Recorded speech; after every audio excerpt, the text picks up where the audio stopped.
a percepção em relação ao que é um projeto de lei como era o 2630, né? Que foi infelizmente triturado pelo excrementíssimo Arthur Lira. Felipe Neto resolveu inovar. Ele chamou o presidente da Câmara dos Deputados, Arthur Lira, de excrementíssimo senhor deputado. E a gente está no Brasil e naturalmente nada aconteceu.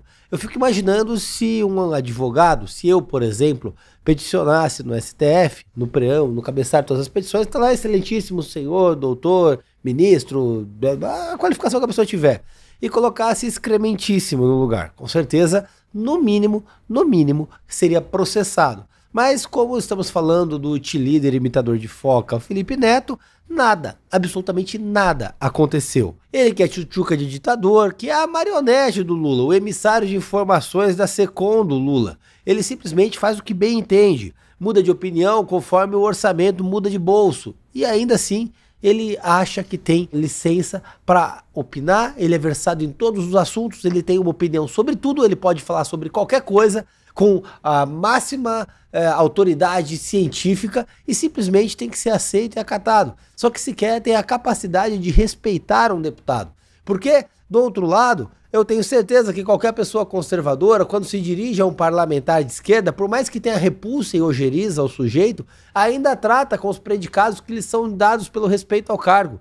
Coisa que nós não vemos no Nelip Feto. Isso só demonstra a forma como ele é desonroso e desrespeitoso, a forma bélica e adjetivista que ele tem para trabalhar, que me lembra muito, inclusive, a forma de atuar do Jean Willis. A lhama cuspidora adorava sair falando e vociferando e adjetivando, e teve o fim que teve, um ilustre desconhecido mal visto até pela corja petista. Eu voto não ao golpe e durmo com essa, canalhas!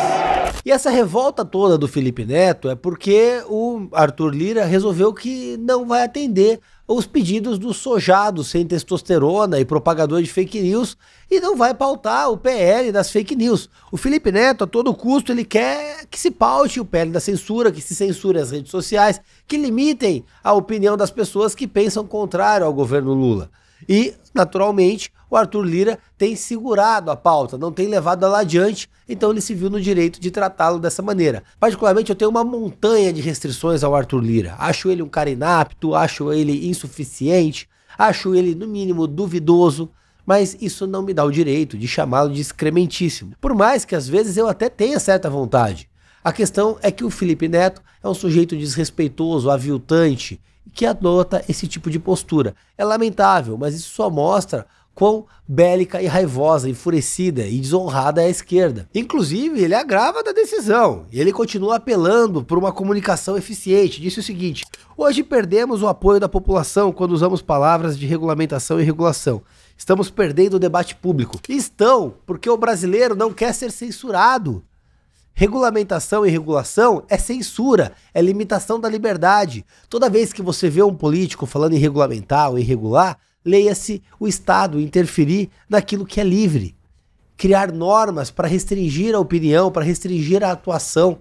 É natural que as pessoas vão se revoltar, ninguém quer ser censurado. O projeto de lei, tão divulgado e advogado por aqueles que se sentem oprimidos por opiniões contrárias, ele tem como característica limitar os provedores, estabelecer normas e regramentos que permitem até a censura prévia, ou seja, invariavelmente vão terceirizar para o Zuckerberg, o Elon Musk, quem quer que seja, a obrigatoriedade de lhe restringir, sob pena de pagar a multa pela censura que eles querem impor. A terceirização da responsabilidade para que os provedores se tornem uma espécie de órgão censurador do governo.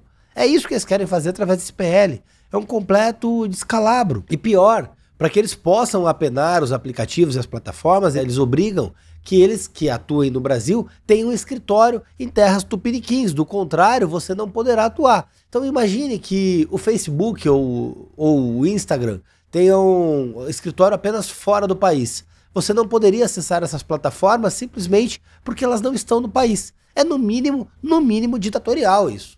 É um completo absurdo. Mas calma que piora. Sabe quem vai te monitorar? Eu vou ler aqui, ó, artigo 26. O Conselho de Transparência e Responsabilidade da Internet compõe-se de 21 conselheiros com mandato de 2 anos, admitida uma recondução, ou seja, reeleição. Eu até imagino quem seriam os selecionados. João Willis, Felipe Neto, os caras da Choquei, a Janja. Seria incrível. Seria um conselho democrático e com certeza com um nível intelectual absurdo, absurdamente baixo, comparável com o de um chimpanzé. Inclusive, um chimpanzé treinado pela NASA teria um QI maior que o Felipe Neto, por exemplo. A Janja, então, nem vou comentar. E sabe o que é mais legal? Você vai pagar por tudo isso, porque o artigo 29 diz o seguinte: as despesas com instalação e funcionamento do Conselho de Transparência e Responsabilidade na Internet correrão por conta do orçamento do Senado Federal. Ou seja, dinheiro público para pagar a censura. Os caras te roubam e usam teu dinheiro para te calar. É incrível. Puro suco de Brasil.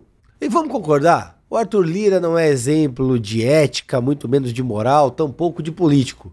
Mas nesse ponto, a excrescência aqui é o Felipe Neto que atua para acabar com a sua liberdade. E falando em homem sojado, sem testosterona e até um pouco manso, o Whindersson Nunes vestiu a carapuça e resolveu atacar o Nicolas Ferreira. Olha que incrível. O Nicolas Ferreira disse que o Brasil precisa de homens com testosterona.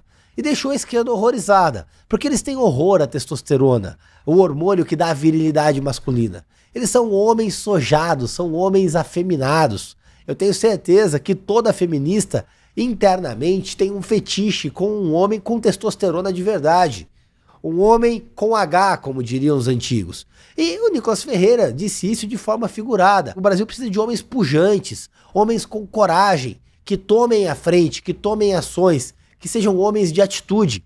Só que o Whindersson Nunes, ele é um sujeito completamente sojado. Ele é um cara que tem alergia à testosterona e naturalmente não consegue interpretar a figura de linguagem utilizada pelo Nicolas. Ele ficou horrorizado com isso.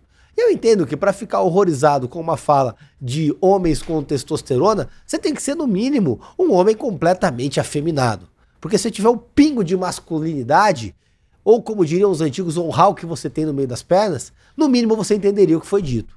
É naturalmente que a esquerda não honra nada, muito menos a masculinidade. Daqui a pouco eles vão estar pedindo desculpa, inclusive, por ser homens. E aí, disse o Whindersson, vamos ao ápice da sapiência do manso Whindersson Nunes. Qualquer homem que se identifica com o corpo que nasceu tem testosterona. Senão, ele pode ter uma condição chamada hipogonadismo, problemas nos testículos ou na hipófise. Recomenda-se uma visita no urologista para mostrar os ovos para o doutor. Um sujeito sojado que acabou humilhado pela Luísa Sonza, como ele, e ainda assim mantém o rabinho entre as pernas, que ganhou fama de manso nacional, que se porta como um verdadeiro servo da esquerda e do politicamente correto, que teve que abandonar a própria crença para sucumbir ao interesse da esquerda e assim continuar com a própria fama, no mínimo é um sujeito sem testículos. Será que a esquerda vai problematizar até a testosterona? Se o sujeito aparece do lado de um traficante de drogas, tá tudo bem, não falam nada. Se o sujeito aparece do lado de um ditador, tá tudo bem, não falam nada. Se o sujeito que distribui alimentos estupra uma criança dentro da igreja, abusa, não falam nada. Se o sujeito é de esquerda, ele faz qualquer atrocidade e não falam nada. Se é de direita, você usa uma figura de linguagem e eles problematizam a testosterona. Ah, pelo amor de Deus, daqui a pouco vão estar querendo aplicar progesterona e estrógenos nas crianças, nos meninos da escola. Já fazem isso no HC da USP. Pelo visto, inclusive, o problema do Brasil é a testosterona. Não é a falta de neurônios da esquerda. O humorista que gosta de pagar de lacrador para ficar bastante feliz com a claque de artistas que leva a Lei Rouanet, ele deveria ter ficado calado, mas quis opinar e pagar de intelectual. Tomou uma invertida do Nicolas Ferreira, que inclusive lembrou que ele perdeu a sua própria personalidade por defender minorias.